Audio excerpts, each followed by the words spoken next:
In the 1950s, China pushed industrial growth and urban expansion at a speed few countries had ever attempted. Cities grew outward, infrastructure cut across grasslands, and land was reclaimed with little regard for long-term ecological cost. The result was not abstract. Wind erosion intensified, topsoil disappeared, water tables dropped, and large areas of land began to harden into desert. Over time, this process turned from a regional problem into a national one. By the early 21st century, deserts were threatening roughly 1/4 of China's total land area, and about 15% of its territory had already been degraded within just a few decades. This was not only an environmental issue, it was an economic one. Official estimates cited in the original analysis point to annual losses of around $50 billion from reduced agricultural output, damaged infrastructure, and recurring dust storms. These storms did not politely stop at national borders. They carried sand and fine particles across East Asia, affecting air quality and farmland in neighboring countries. What began as local land misuse became a transnational liability. The political response followed a familiar Chinese pattern: scale. Rather than treating desertification as a collection of local failures, Beijing framed it as a systemic threat requiring a systemic solution. The logic was blunt. If land degradation was spreading across northern China like a slow-moving invasion, then the response had to resemble a defensive structure of equal size. That framing gave birth to what would later be marketed as the Great Green Wall, officially known as the 3 North Shelter Forest Program. The idea was not subtle: plant trees at a continental scale, block wind, stabilize soil, and slow the deserts down. This was not about aesthetics or environmental symbolism.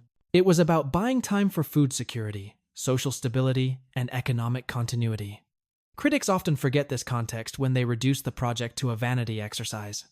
China was not trying to win applause.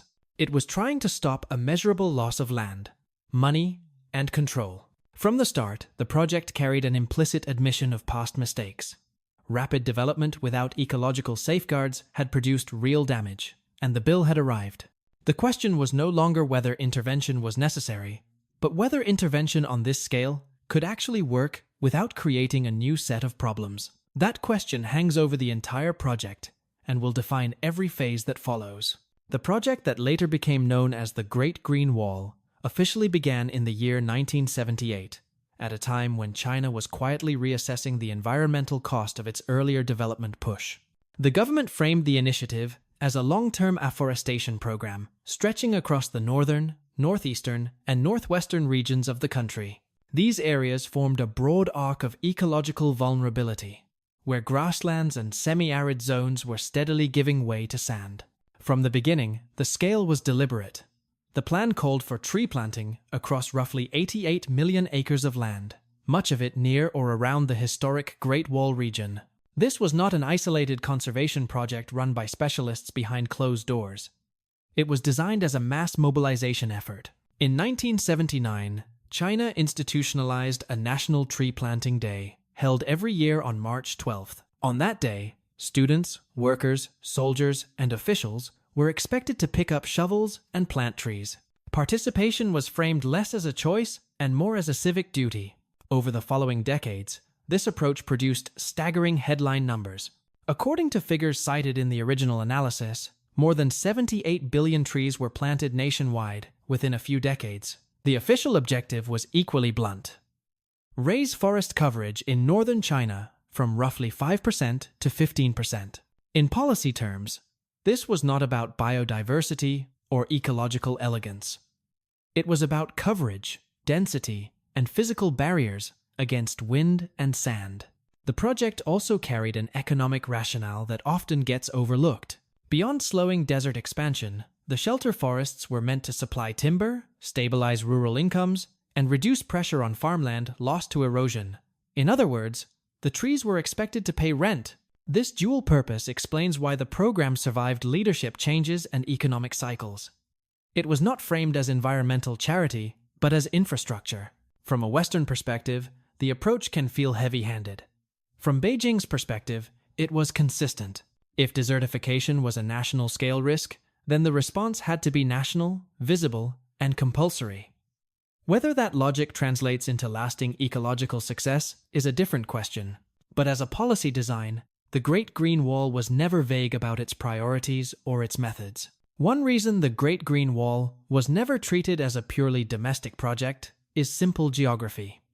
Northern China sits upwind of much of East Asia. When deserts expand and vegetation collapses, the consequences do not stay local.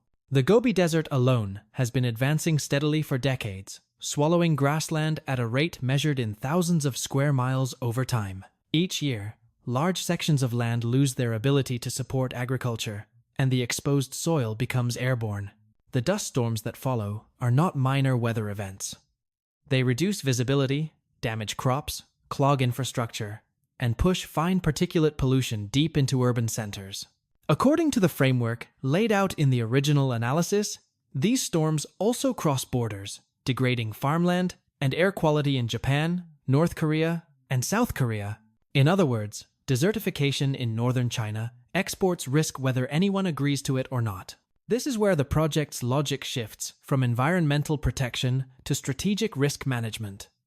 Reducing dust storms is not just about saving trees or soil. It is about protecting supply chains, public health systems, and political stability. When sandstorms shut down roads, delay flights, or trigger health alerts in major cities, they carry economic and social costs that compound quickly. Seen through this lens, the Great Green Wall looks less like a green experiment and more like climate infrastructure. There is also a quieter political calculation at work. By investing heavily in large-scale land stabilization, China positions itself as a responsible regional actor rather than a source of environmental spillover. It is no accident that officials frequently emphasize reduced dust storm frequency when discussing the program. This is measurable, visible, and difficult to dismiss. Critics sometimes frame the project as performative, but that ignores the practical incentives. No government wants to be known as the country that buries its neighbors in sand. Planting trees, building shelter belts, and fixing dunes may not win cultural awards, but they lower friction across borders. In that sense, the Great Green Wall functions as a form of preventative diplomacy, built out of soil and roots rather than treaties. Whether the trees can keep up with the pace of climate pressure remains uncertain, but the motivation behind the effort is clear. This is not only about stopping deserts, it is about limiting downstream damage, both literal and political, from a problem that refuses to respect national lines on a map. By the early 2000s, it became clear that planting trees alone was not enough. Large sections of northern China were simply too dry, too unstable, or too degraded for conventional afforestation to survive on its own. The response was a shift from mass planting to technical intervention. The Great Green Wall stopped being just a tree project and started looking more like a land engineering program. One method involved using aircraft to spread seeds across areas where soil moisture was still marginally viable. This allowed vegetation to establish without heavy ground disturbance. In drier zones, the state introduced direct financial incentives for farmers who agreed to plant drought-resistant shrubs instead of traditional crops. The logic was transactional and unapologetic. If the land could no longer support food production, it would be repurposed to stop sand from moving. Engineers also changed how plants were arranged. Instead of continuous forest strips, trees and shrubs were planted in checkerboard patterns designed to break wind speed and lock sand in place. In some regions, stone grids were added next to vegetation to help form a hardened crust on the soil surface. These were not cosmetic choices. They were attempts to stabilize terrain that had already crossed the line from fragile to hostile. This technical turn produced results that were easier to measure. In late 2024, international media reported that China had completed a green belt roughly 3,000 kilometers long around the Taklamakan Desert, the largest desert in the country. This was not a symbolic milestone. It marked the first time an external outlet confirmed that a continuous vegetation barrier of that scale actually existed on the ground. The emphasis on measurable outcomes is important. For years, critics dismissed the Great Green Wall as an exercise in inflated statistics. A 3,000-kilometer belt is harder to wave away. It either reduces sand movement or it does not. Satellite imagery, dust storm frequency, and land stability data will eventually settle that argument. What this phase shows is a shift in mindset. China stopped treating desertification as a moral problem and started treating it as a technical one. Less talk about planting trees for the future, more focus on structures that work under present conditions. Whether these interventions are sustainable in the long run is still open to debate, but they mark a clear departure from the early belief that scale alone could overpower climate and geology. Between the years 2012 and 2022, the Great Green Wall entered its most aggressive expansion phase. According to the original analysis, afforestation and land restoration campaigns during this decade covered roughly 960 million mu, equivalent to about 64 million hectares. This was not incremental progress. It was a surge, driven by tighter national targets and a growing awareness that earlier gains could easily be reversed if momentum slowed. The numbers look impressive on paper. Forest coverage increased, degraded land was stabilized, and more than 12 million mu of wetlands were restored or expanded. Officials often highlight that the total number of trees planted nationwide now exceeds 66 billion. A figure meant to convey both effort and permanence. Put differently, the land area affected by these projects is comparable to the size of an entire European country. That comparison is intentional. It frames the program as continental in scale, not experimental. What changed during this period was not just speed, but integration. Desert control began to overlap with energy policy. In several northern regions, large solar farms were installed in desert zones, serving a dual purpose. The panels reduced wind speed at ground level, limited sand movement, and created microclimates that made vegetation more viable. At the same time, they fed electricity into the grid. This hybrid approach turned previously unusable land into an economic asset. By the mid-2020s, China had linked these efforts to broader energy goals, including plans to reach hundreds of gigawatts of installed solar capacity by the year 2030. Desert regions were no longer treated solely as liabilities to be fixed. They were reframed as platforms for infrastructure. From a policy standpoint, this matters. Projects that generate power and revenue are easier to defend than projects that only promise long-term ecological benefits. This is where the Great Green Wall becomes harder to classify. It is no longer just an environmental intervention. It is land use reform tied to energy security and industrial planning. Supporters call this efficiency. Critics call it mission creep. Both sides are right. What is clear is that desertification control has been pulled into the center of China's economic strategy, not left at the margins where green projects often end up. For all its scale and ambition, the Great Green Wall has never been free of failure, and pretending otherwise would be dishonest. One of the earliest problems was survival. In many desert and semi-arid zones, newly planted trees died quickly. Daytime heat spiked, nighttime temperatures dropped sharply, water was scarce, and soils were thin or saline. In some areas, large portions of seedlings failed within a single season. Planting was easy, keeping trees alive was not. Early phases of the program leaned heavily on monoculture. Large areas were planted with the same species to simplify logistics and reduce cost. On paper, this looked efficient. In practice, it created ecological fragility. Uniform forests drained soil nutrients, attracted pests, and became vulnerable to disease. A single outbreak could wipe out millions of trees. Critics were quick to point out the irony. A project designed to stop land degradation risked creating new forms of ecological instability. Water added another layer of concern. As forest coverage expanded, so did demand on groundwater. Several recent scientific syntheses have shown that large-scale tree planting can alter regional water cycles. In northern China, increased vegetation has been linked to shifts in water distribution, in some cases reducing available water downstream or in already stressed basins. This is not speculation. It is a measurable hydrological effect. Trees do not just block sand, they drink. There is also the issue of deserts themselves.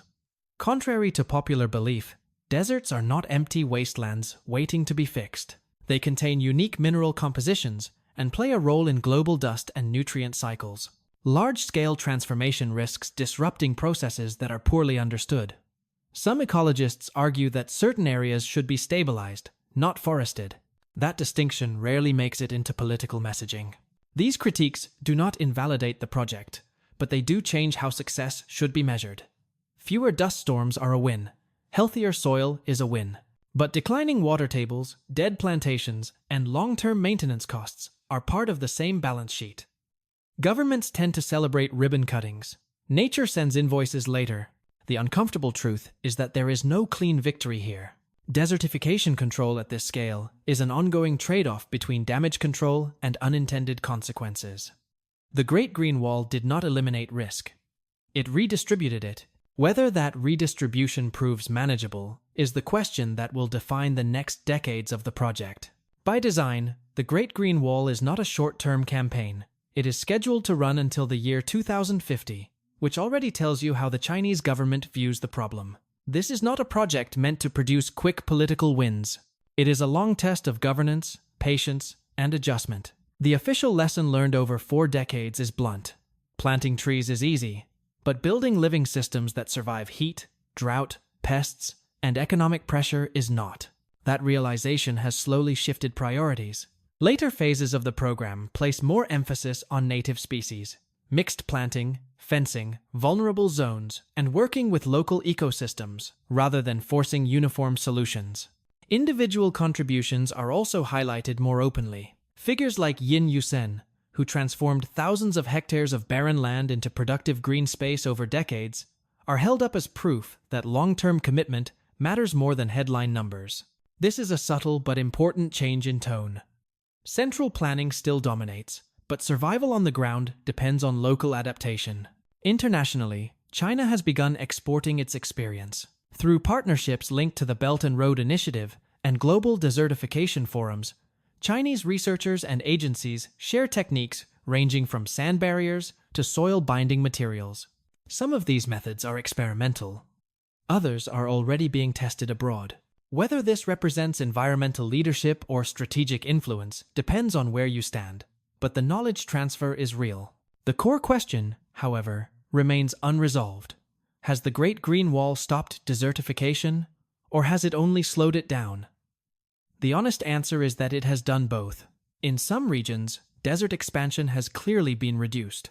In others, progress is fragile and dependent on continuous input of money, water, and labor.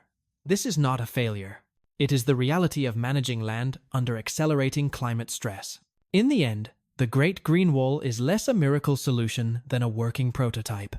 It shows what happens when a state treats ecological collapse as infrastructure risk rather than a background issue. The outcome will not be judged by slogans or tree counts, but by whether future generations inherit land that is stable enough to live on without constant emergency intervention.